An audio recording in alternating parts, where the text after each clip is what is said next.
Bien, vamos a empezar esta noche una serie de meditaciones. Yo subí ya al grupo de la iglesia y todas van a ser en forma de preguntas. No sé si son los mejores títulos, pero son para reflexionar, son preguntas sencillas. Y en esta noche vamos a hablar de esto de ¿desea orar?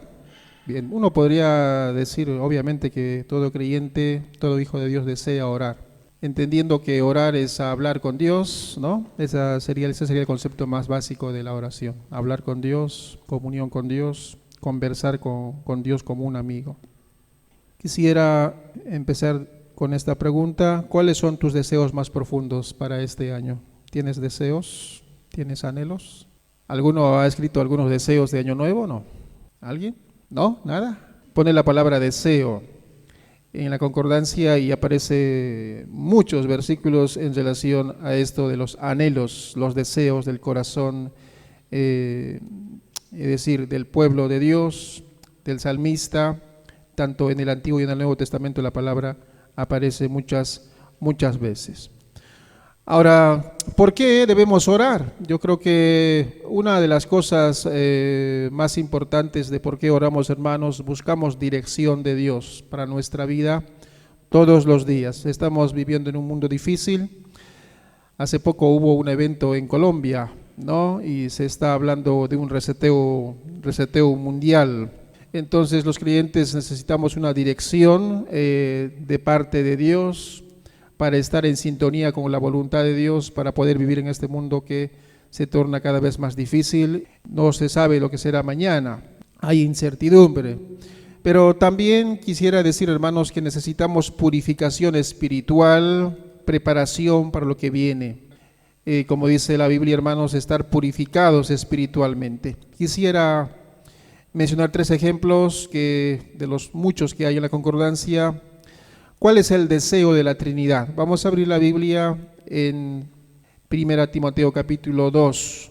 Alguien definió, hermanos, la voluntad de Dios como el deseo de Dios, el anhelo de Dios. ¿Cuáles son los deseos de Dios? Bueno, sin duda son muchos los deseos y los anhelos de Dios, pero aquí en este pasaje, hermanos, está expresado, yo diría, el deseo supremo que Dios tiene. Y dice, hermanos, en los versículos, vamos a leer el versículo 3, dice: porque esto es bueno, porque se dice que debe orarse por los gobernantes, por los reyes, y dice: porque esto es bueno y agradable delante de Dios nuestro Salvador, el cual quiere, ahí está la palabra deseo o anhelo, ¿no? El cual quiere que todos los hombres sean salvos y lleguen a conocer la verdad. Entonces el deseo de la Trinidad, podemos decir así, es salvar a la humanidad perdida, salvar al perdido. Y aquí dice, hermanos, quiere que todos los hombres sean salvos y lleguen a conocer la verdad. Ese es el deseo, el anhelo de Dios. La pasión más grande que Dios tiene, sí, es la salvación del hombre perdido. Yo creo también es el deseo de toda iglesia, ¿no? El deseo de todo creyente, la salvación del perdido. Veamos, hermanos, el deseo que tenía David, el primer rey de Israel, en el capítulo 8 de Primera Reyes, capítulo 8, versículo 18. Dice la palabra de Dios de la siguiente manera: pero el Señor le dijo, es interesante, esto es en la dedicación del templo, que no construyó David, sino Salomón su hijo. Y en el versículo 17 dice: y mi padre David se propuso de todo corazón edificar un templo donde se honrara el nombre del Señor y Dios de Israel. Se propuso. Pero en el versículo 18 dice: pero el Señor le dijo, es muy bueno tu deseo sincero de construir un templo donde se honre mi nombre.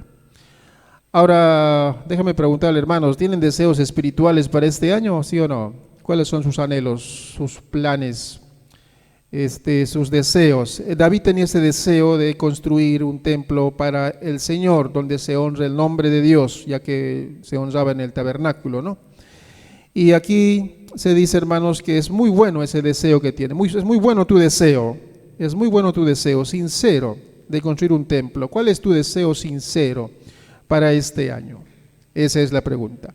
Ahora, en 2 Crónicas 6:8, es un pasaje paralelo a este que acabamos de leer, capítulo 6 del segundo libro de Crónicas, 6:8. Dice ahí la palabra de Dios: pero el Señor le dijo a David, mi padre, en cuanto a tu intención de edificar una casa para honrar mi nombre, me parece bien que lo hayas puesto en tu corazón. Bien, simplemente quiero hacerle pensar en esta noche, ¿qué cosas ha puesto usted en su corazón para este año? Esa es la pregunta. Ahora hay un ejemplo también en 1 Samuel capítulo 1, versículo 8 al 17. Yo creo que todos conocen esta historia, el deseo de Ana. Y es un deseo profundo, un anhelo profundo que ella tenía como mujer. Ella quería ser madre, quería tener un hijo. Y si ustedes leen, hermanos, este pasaje es interesante. Empezando el versículo 8, dice: un día el Cana le preguntó, Ana, ¿por qué lloras? Parece la pregunta un poco fuera de lugar, pero la pregunta del esposo es: ¿por qué lloras? ¿Por qué no comes? ¿Por qué estás afligida? ¿Acaso yo no soy para ti mejor que 10 hijos? Y Ana se levantó después de comer y de beber en Silo. El sacerdote Elí estaba sentado en una silla junto a un pilar del templo del Señor. Entonces ella oró y lloró al Señor. Aquí lo interesante es esas dos palabras, hermanos, que dice: ella oró y lloró al Señor. Es decir, es una súplica, es un ruego profundo. La necesidad es bien sentida. Ella desea con todo su corazón un hijo y ora y llora al Señor. Llora al Señor con mucha amargura y le hizo un voto. Le dijo: Señor de los ejércitos, si te dignas mirar la aflicción de esta sierva tuya y te acuerdas de mí y me das un hijo varón, yo te lo dedicaré, Señor, para toda su vida. Yo te prometo que jamás la navaja rozará su cabeza. Y mientras ella oraba largamente delante del Señor, Elí le observaba mover los labios. Y es que Ana le hablaba al Señor desde lo más profundo de su ser. Sus labios se movían, pero no se oía su voz. Así que Elí creyó que estaba ebria. Entonces le dijo: ¿hasta cuándo vas a estar ebria? Digiere ya tu vino. Pero Ana le respondió: no, Señor mío, no estoy ebria. No he bebido vino ni sidra. Lo que pasa es que estoy muy desanimada y vine a desahogarme delante del Señor. No pienses que tu sierva es una mujer impía. Es tan grande mi congoja y mi aflicción que hasta ahora he estado hablando. Elí le respondió: vete en paz y que el Dios de Israel te conceda lo que has pedido. Bueno, no sé si estés afligido esta noche por alguna razón, pero aquí vemos, hermanos, 3 ejemplos de 3 personas que tenían profundos deseos, profundos anhelos. El deseo de Dios hemos visto, el anhelo de David y también el de Ana. Entonces la pregunta es, hermano, ¿desea orar? ¿Está animado a ser constante en la oración durante este año? Y vamos a meditar en 3 versículos que están en Jeremías capítulo 33, versículo 1 al 3. Vamos a ir a Jeremías capítulo 33, versículos 1 al 3. Yo creo que es un pasaje conocido. Las expresiones que usa, hermanos, este pasaje son un tanto interesantes en relación al contexto en el cual se encuentra el pueblo de Israel. Dice el versículo 1, ahí: la palabra del Señor vino a Jeremías por segunda vez, mientras él estaba aún preso en el patio de la cárcel.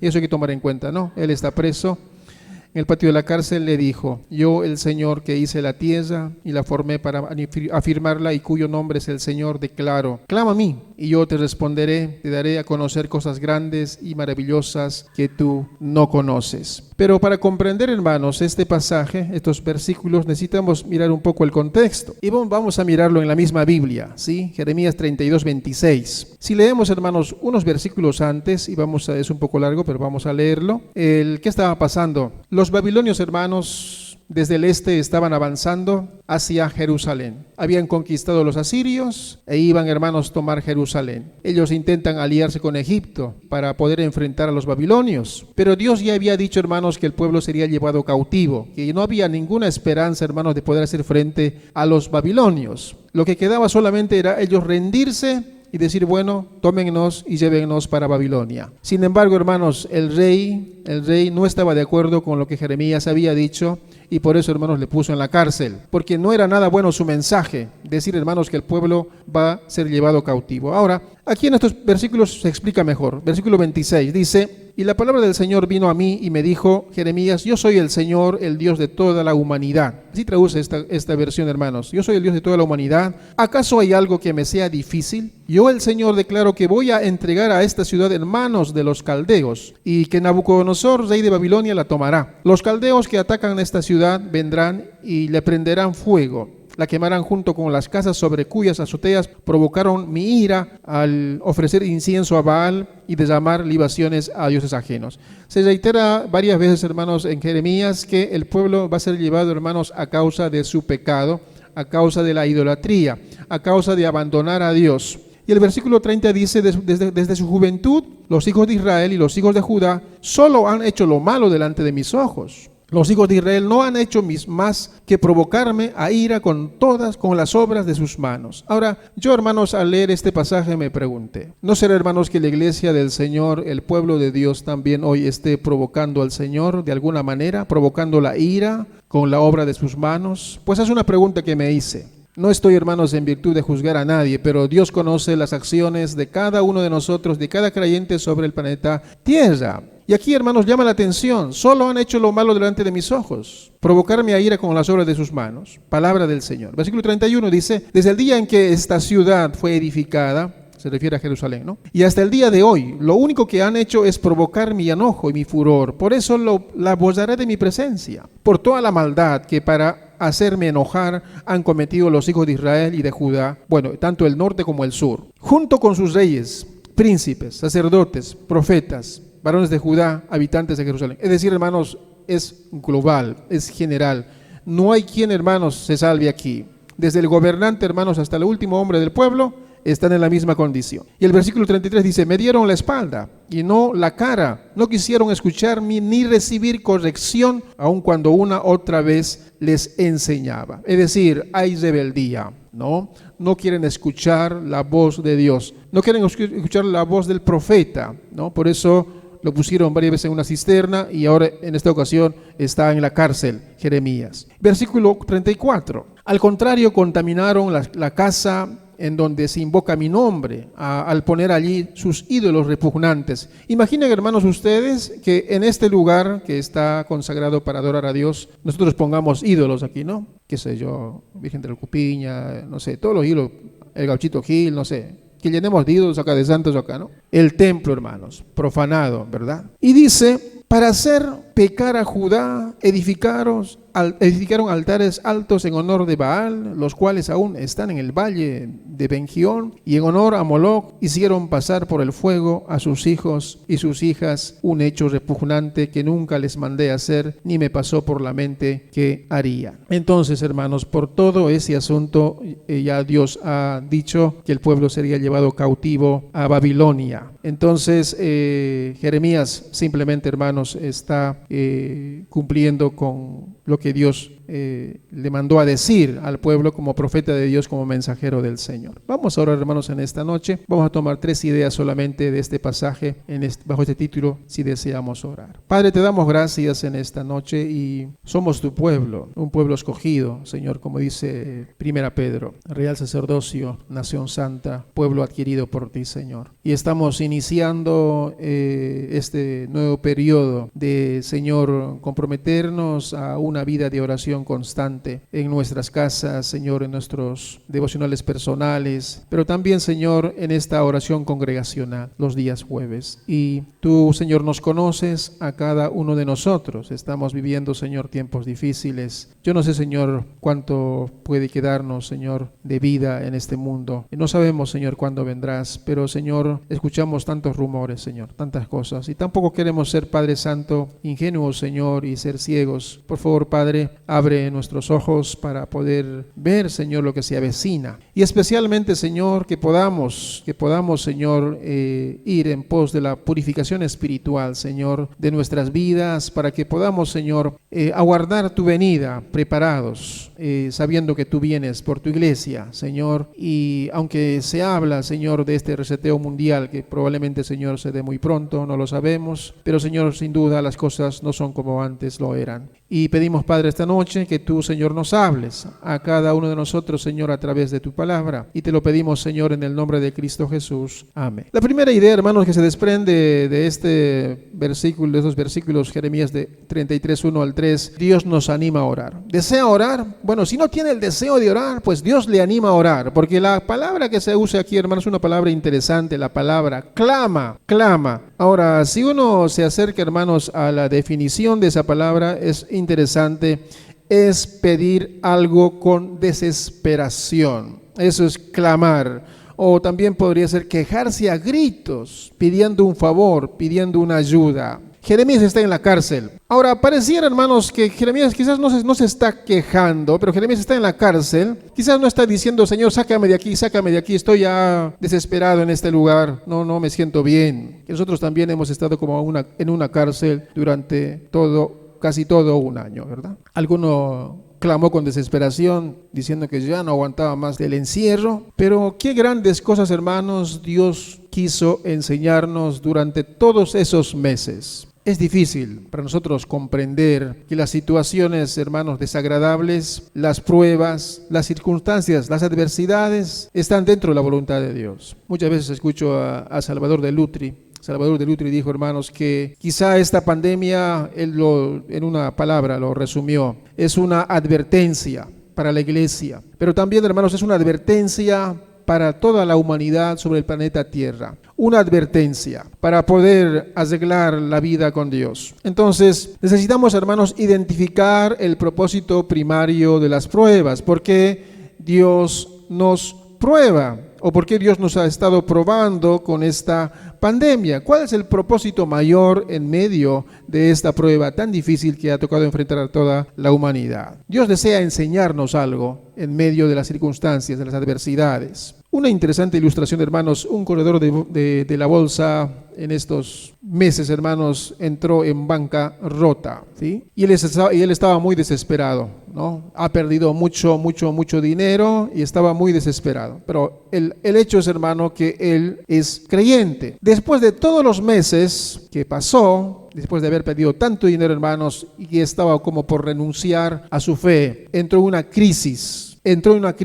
Sin embargo, hermanos, él reflexionó y dijo, ¿por qué tuve esta pérdida tan grande? Y él entendió lo siguiente: probablemente he sustituido a Dios por la seguridad económica en mi vida. Es decir, ¿dónde estaba su seguridad? Estaba en lo que había puesto, ¿no?, en la bolsa, no tanto en la persona de Dios. Como dice, hermanos, 1 Timoteo, que nuestra esperanza, hermanos, tiene que estar en Dios y no en las riquezas. Entonces, Dios, hermanos, es la fuente de todas las cosas. Es el Señor, la fuente de todo. Por tanto, hermanos, Dios nos anima en esta noche a orar. Que podamos quitar nuestra mirada de las circunstancias, de las adversidades que nos toca enfrentar, hermanos, y podamos poner nuestra mirada en el Señor. Escuchaba estos días, hermanos, en el mundo todo cambia, pero hay alguien, hermanos, que no cambia, que es inmutable, que permanece siempre igual, y esa persona es Dios. Dios es un Dios inmutable, Dios es un Dios que no cambia, y debe nuestra fe, hermanos, estar anclada en el Señor, porque ahí solamente puede haber seguridad. No podemos, hermanos, encontrar seguridad en la bolsa, es decir, en ningún otro lado. La única fuente confiable, hermanos, de consejo, de dirección, de ayuda, es el Señor. No hay otra seguridad, hermanos, en este mundo que esa. Ahora, probablemente no estemos atrapados, hermanos, como Jeremías en una cárcel. Probablemente no. Pero, hermanos, en esa cárcel, estando él en esa cárcel, hermanos, Dios le dice, clama a mí.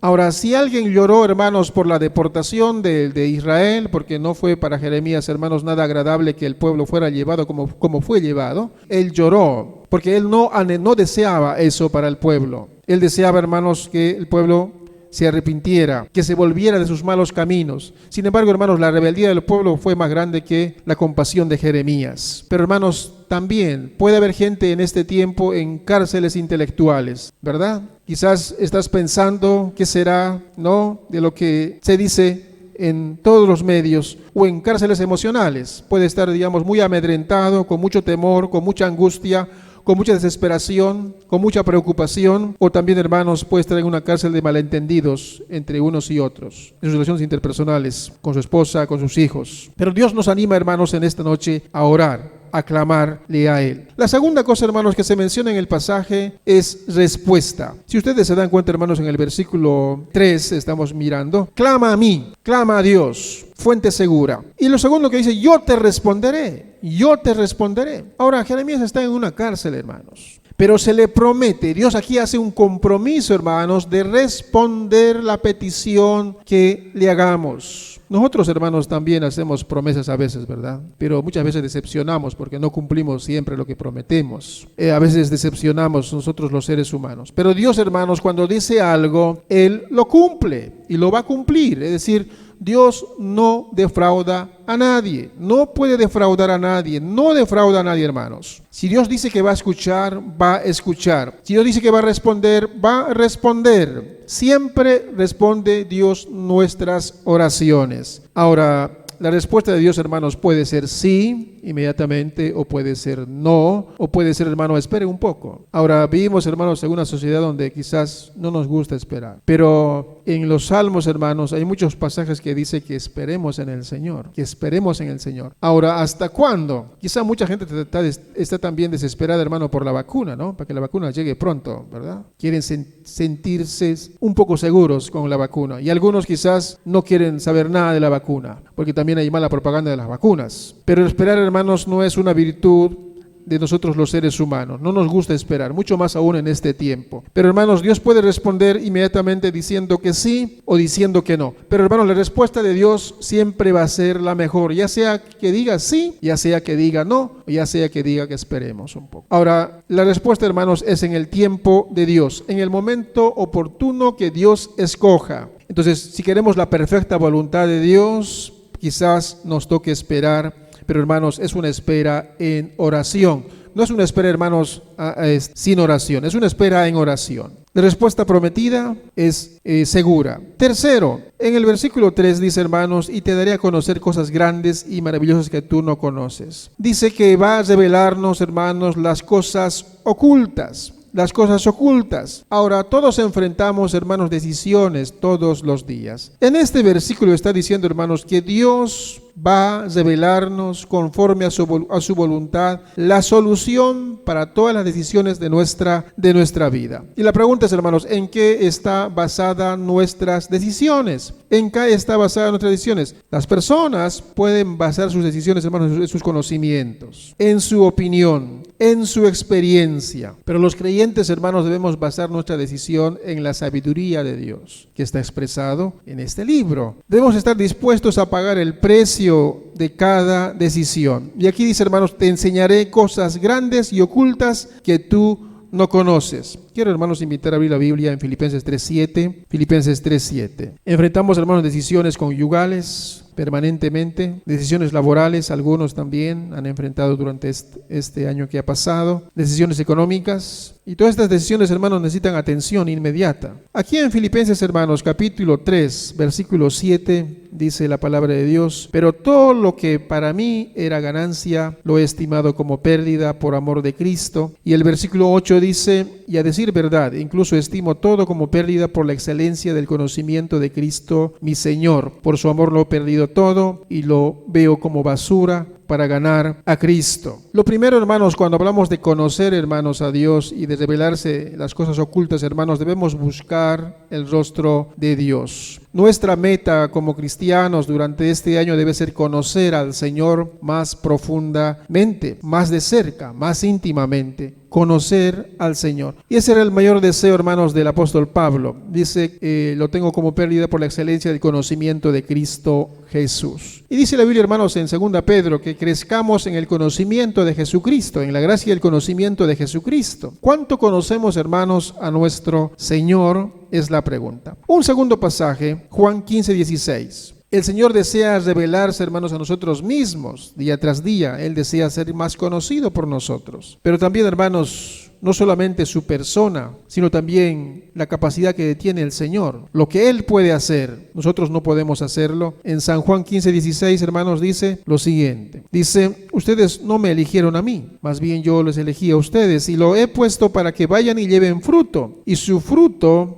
permanezca para que todo lo que pidan al Padre en mi nombre, Él los conceda. ¿Cuántas cosas, hermanos, puede hacer el Señor? Sin duda, hermanos, no hay nada imposible para Dios. En el texto de Jeremías que leímos, hermanos, también decía que ¿acaso hay alguna cosa imposible para Dios? A pesar del cautiverio, hermanos, de 70 años, Dios tenía un plan con ese pueblo. También había prometido, hermanos, que regresarían después de los 70 años, que Dios los restauraría, que Dios los perdonaría, que Dios, hermanos, los volvería a traer de donde habían salido. La misericordia de Dios, el amor de Dios, hermanos, es una fuente inagotable. A pesar de nuestros pecados, a pesar de nuestra terquedad, a pesar de nuestra desobediencia, hermanos, Dios no desiste. Y Filipenses, hermanos, dice que Dios empezó una buena obra en nosotros, se lo iba a ir perfeccionando hasta el día de Jesucristo. Por tanto, hermanos, no solamente se promete una respuesta, sino también, hermanos, dice que va a revelarnos cosas ocultas. Y entonces necesitamos, hermanos, pasar tiempo en oración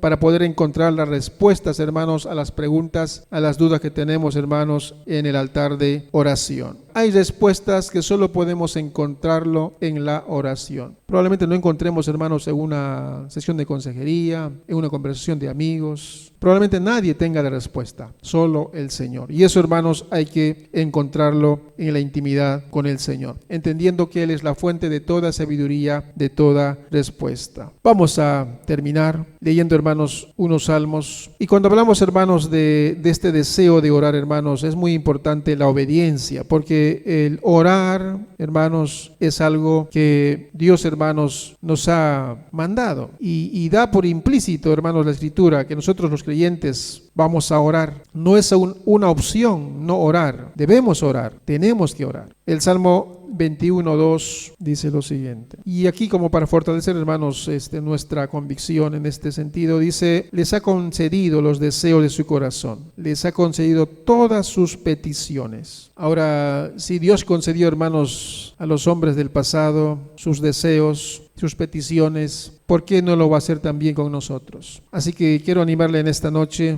quiero animarle a que pueda decidir orar este año constantemente. Capítulo 38, versículo 9 del Salmo también, ahí cerquita, 38:9, dice lo siguiente: Señor, tú conoces todos mis deseos, mis anhelos no te son ocultos. Ahora, los deseos más íntimos, hermanos, son conocidos por Dios. No hay nada que no sea conocido por Dios. Yo sé que tienes anhelos y deseos, y Él los conoce, y dice aquí: Señor, tú conoces todos mis deseos, mis anhelos no te son ocultos. Y el 145:19, el Salmo 145:19, dice lo siguiente: tú respondes a las peticiones de quienes te honran, escuchas su clamor y los salvas. Sin duda, hermanos, están diciendo todos estos salmos que Dios responde a nuestro clamor, responde a nuestra petición. Puede ser inmediato, pero Dios va a responder con sí, con no, o quizá va a hacernos esperar un tiempo. Entonces debemos rendir nuestra vida completamente a Él, clamarle a Él. Y vamos a leer por último el Salmo 27:4 y vamos a orar. El Salmo 27:4. Salmo 27:4 dice, vamos a leer el 3 y 4. Dice el 3: aunque un ejército acampe contra mí, mi corazón no se amedrentará. Aunque me ataquen y me declaren la guerra, hay algo en que finco mi confianza, en que una cosa le he pedido al Señor, y es lo único que busco: habitar en su casa todos los días de mi vida, para contemplar su hermosura y solozarme en su templo. Así traduce esta versión. Entonces la pregunta, hermano, en esta noche es una sola pregunta, hermanos, para terminar esta meditación. ¿Cuál es su principal deseo? ¿Cuál es su principal deseo? El principal deseo, hermanos, del apóstol Pablo era conocer a Cristo. Y para conocer a Cristo, hermanos, debemos hablar con Él, ¿sí? Debemos hablar con Él. Cuando, hermanos, nos disponemos a hablar con Dios, hermanos, Él nunca está ocupado. Y quizá cuando Él se dispone a hablar con nosotros nos mantenemos muy ocupados y no tenemos tiempo para Él. Entonces, ¿cuál es tu mayor deseo? Nuestro mayor deseo debe ser conocer al Señor este año. Y para conocer al Señor debemos tener un vivo deseo de hablar. Oremos. ¿Y dónde estás? Solamente quiero que pienses en esta pregunta. ¿Deseas orar realmente este año? ¿Deseas orar con todo tu corazón y conocerlo a Él y beber de su sabiduría, de sus conocimientos, de su dirección, de su guía, de su ayuda, de su consuelo, de su bondad, de su presencia. Sabemos que Él es real, Él vive, y que Él pueda guiar nuestros pasos en cada decisión, que realmente podamos clamar, acceder a esta invitación que nos hace el Señor en esta noche, a orar, clamarle a Él. Probablemente a veces nosotros agotamos los recursos en esta tierra, buscamos ayuda por todas partes, y al final, después de agotar todos los recursos, recién acudimos a Dios. Pero aquí Dios nos está invitando a acudir primero a Él siempre. Clama a mí. Puedes estar en una circunstancia muy difícil, en una prueba insostenible. Clamemos a Él. Lo segundo, tenemos su promesa. Él va a respondernos. La respuesta será sí, quizás sea no, o quizás sea espera un poco. Pero no dejemos de orar. Si anhelas algo en tu corazón, ora al Señor. Él te proveerá y te concederá en el momento oportuno, en el tiempo de Él, y nunca se equivocará. Y tercero, que Dios nos muestre cosas ocultas, cosas que quizás solamente va a mostrarnos a nosotros en el altar de oración. Respuestas a preguntas que quizás nadie va a poder respondernos, solamente Él. Así que te animo en esta noche a que puedas tomar el compromiso de orar este año y poder conocerlo a Él. Padre, te damos gracias, te bendecimos, te alabamos y te agradecemos. No somos Jeremías, Señor. Cada uno vive una condición distinta a Jeremías. Sin embargo, Padre, podemos estar, Señor, atrapados en cárceles intelectuales o emocionales o de relaciones interpersonales, que no hallamos la salida, Señor. Nos sentimos atrapados, acorralados. Padre, que tú nos des libertad, Señor. Que tú nos ayudes y nos enseñes a aprender de las pruebas, de las circunstancias difíciles que nos toca enfrentar, Señor, en estos días. Pueden ser conyugales, pueden ser familiares, pueden ser económicas o laborales. Señor, ayúdanos, Padre, a poder enfrentarlo, Señor, contigo, con tu dirección. En cada decisión que tomamos, Señor, podamos ser guiados por ti. No siempre son fáciles las decisiones de hoy, Señor. Son un tanto difíciles. A veces nos sentimos confundidos, Dios. Danos dirección y que podamos, Padre, este año empeñarnos en conocerte más profundamente, Dios. Que nuestra fe sea fuerte, sólida, Señor. No sabemos, Padre, las adversidades a las cuales nos enfrentaremos, Señor, mañana. Pero tú eres nuestra seguridad. Como el salmista dijo, Dios, aunque ande en valle de sombra y muerte, no temeré mal alguno, porque tu vara y tu cayado me infundirán aliento. Señor, infunde aliento en nosotros. Y esta noche, Dios, pues también que tú puedas oír, Señor, a nuestras peticiones, agradecimiento, adoración, súplica, Señor. Que podamos rendirnos completamente a ti, que podamos purificar nuestra vida, Señor. Que tú, Señor, puedas llenarnos de ti, Señor, y ayudarnos a vivir de manera distinta durante este año. Te lo pedimos, Padre, en el nombre de Cristo Jesús. Amén.